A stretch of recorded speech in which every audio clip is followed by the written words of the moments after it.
Hello student, welcome back to my channel Samrat academy. Student, मेरा नाम है आकाश। मेरे प्यारे विद्यार्थियों, क्लास 10th वालों के लिए वीडियो बहुत ही ज़्यादा इंपॉर्टेंट है। मेरे प्यारे विद्यार्थियों, हिंदी के महत्वपूर्ण गद्यांश और पद्यांश बताने वाला, वो भी संस्कृत के।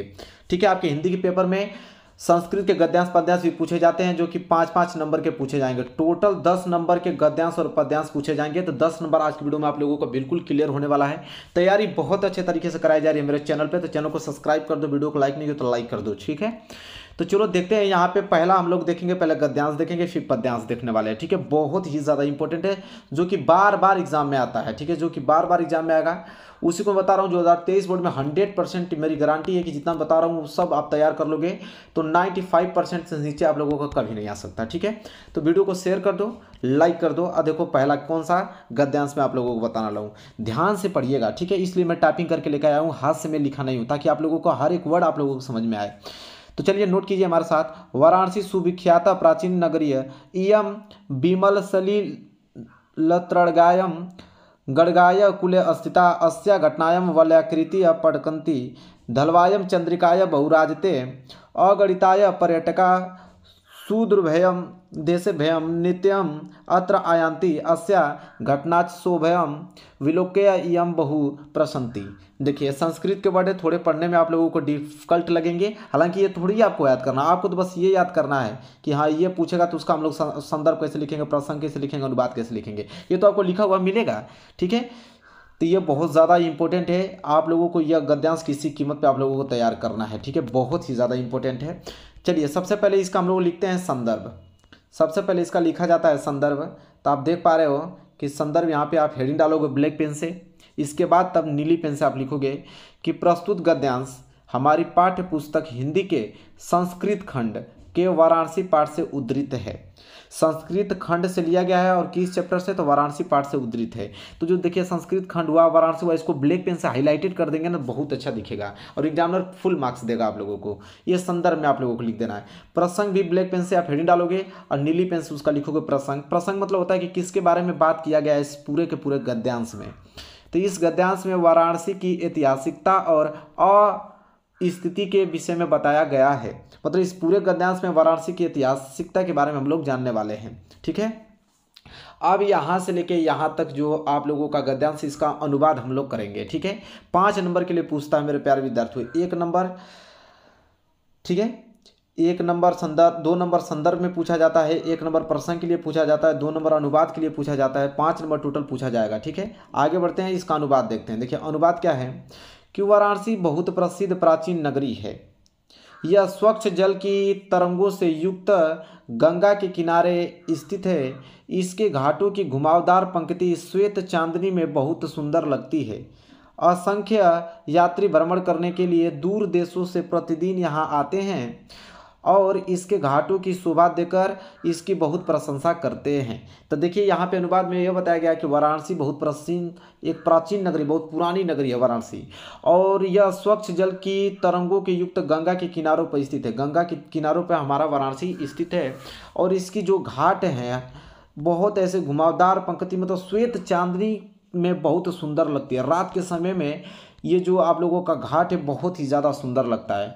असंख्य यात्री, मतलब बहुत सारे यात्री यहाँ घूमने के लिए अलग अलग देशों से प्रतिदिन यहाँ आते हैं, और इन घाटों को देखकर, इनकी शोभा को देखकर बहुत प्रशंसा करते हैं, बहुत तारीफ करते हैं। ठीक है, तो यह अनुवाद हुआ।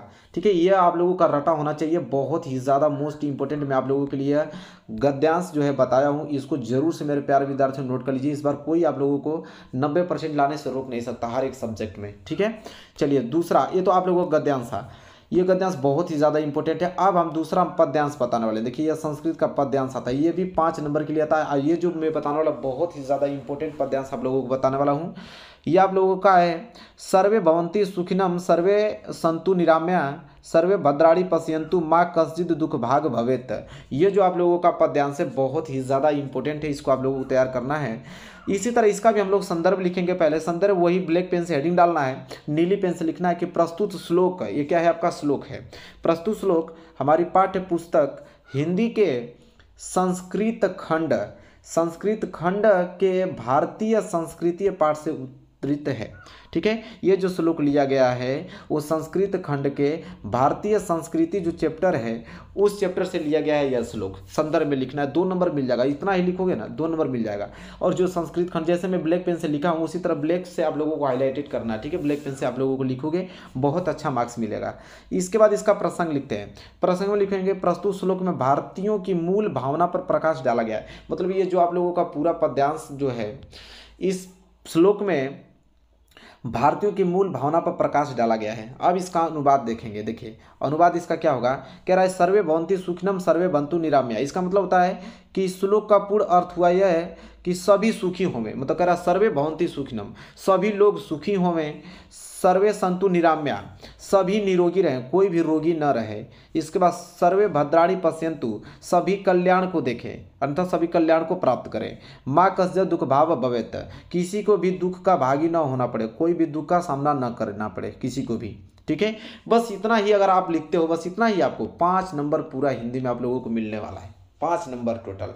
ठीक है मेरे प्यारे विद्यार्थियों, आराम से वीडियो को डाउनलोड कर लो, इसको लिख लो, बहुत शॉर्टकट में लिख के लेके आओ, बहुत कम शब्दों में, ज़्यादा डिफिकल्ट वर्ड हमने इसमें इस्तेमाल नहीं किया है और आसानी से आप लोग याद कर पाओगे। ठीक है, बहुत इंपॉर्टेंट, इसको तैयार कर लेना। चलो अगला बढ़ते हैं। अगला जो है ये बहुत ही ज़्यादा मोस्ट इंपॉर्टेंट पद्यांश है। जैसे पहला था इसी तरह यह दूसरा बहुत इंपॉर्टेंट है। क्या है कि बंधनम मरणम वापी जियो वापी पराजया उभयत्र समो वीर वीरभाव ही वीरता। बहुत वेरी वेरी मोस्ट इंपॉर्टेंट है मेरे प्यारे विद्यार्थियों, इसको आप लोगों को रट जाना है एकदम एग्जाम तक। चलिए सबसे पहले इसका जो आप लोगों का यह श्लोक दिखाई दे रहा है, पद्यांश दिखाई दे रहा है, इसका हम लोग सबसे पहले संदर्भ लिखेंगे। संदर्भ में वही ब्लैक पेन से संदर्भ नहीं डालना है, लिखना है प्रस्तुत श्लोक हमारी पाठ्य पुस्तक हिंदी के संस्कृत खंड, वही चीज संस्कृत खंड के वीरा वीरण पूजते पाठ से उद्धृत है। मतलब किस चैप्टर से, संस्कृत खंड के वीरा वीरण पूजते पाठ से यह लिया गया है। ठीक है, प्रसंग में लिखेंगे कि प्रसंग मतलब किस श्लोक में किसकी बात हुई है, तो इसमें सिकंदर और पुरुराज के संवादों के द्वारा वीरता को परिभाषित किया गया है। मतलब सिकंदर और पुरुराज दोनों संवाद कर रहे हैं और उनके वीरता को परिभाषित किया गया इस पूरे श्लोक में। तो इसका हम लोग देखेंगे अनुवाद। तो पहले एक बार नजर डाल देते हैं, इसमें पढ़ लेते हैं कि बंधन मरणम वापी जियो वापी पराजया उभयत्र समो वीर वीरभाव ही वीरता। अब इसका अनुवाद देखेंगे हम लोग। चलिए अनुवाद देखते हैं क्या अनुवाद इसका है। तो अनुवाद इसका यहाँ से है कि बंधन हो या मृत्यु हो, हार हो या जीत हो, सच्चा वीर वही होता है जो हर स्थिति में वीरता के भाव को धारण रखता है, अर्थात एक समान रहता है, वही वीरता है। मतलब यही वीरता है। वीरता को कह रहे हैं कि देखिए वीरता यह है कि बंधन हो या मृत्यु हो या हार हो या जीत हो, सच्चा वीर देखिए वही कहलाता है जो हर स्थिति में वीरता के भाव को क्या करे, धारण करे। कोई भी स्थिति हो वीरता को धारण करे, अर्थात एक समान रहता है, सभी क्षेत्र में एक समान रहता है, यही वीरता है। बस इतना ही आपको लिखना है मेरे प्यारे विद्यार्थियों। 5 नंबर आप लोगों को तुरंत मिल जाएगा। जाके आप देख सकते हैं कितना बार यह प्रश्न पूछा जा चुका है। हर बार 2022 में तीनों प्रश्न आया था। 2022 पेपर अभी बीता है तो तीनों प्रश्न ये आया था। ठीक है, एक गद्यांश और दोनों पद्यांश आया था। इस बार उम्मीद करता हूँ 2023 में 100% आप लोग इसको रट जाना। ठीक है, और यहाँ से कोई रोक नहीं सकता आप लोगों को 10 नंबर। तो मेरे प्यारे विद्यार्थियों वीडियो कैसी लगी बताइए। वीडियो अच्छी लगी तो लाइक कीजिएगा, चैनल पर नए हैं तो चैनल को सब्सक्राइब करके बेल आइकन को प्रेस कर लीजिएगा। मिलेंगे एक प्यारे से नेक्स्ट वीडियो में, तब तक के लिए धन्यवाद।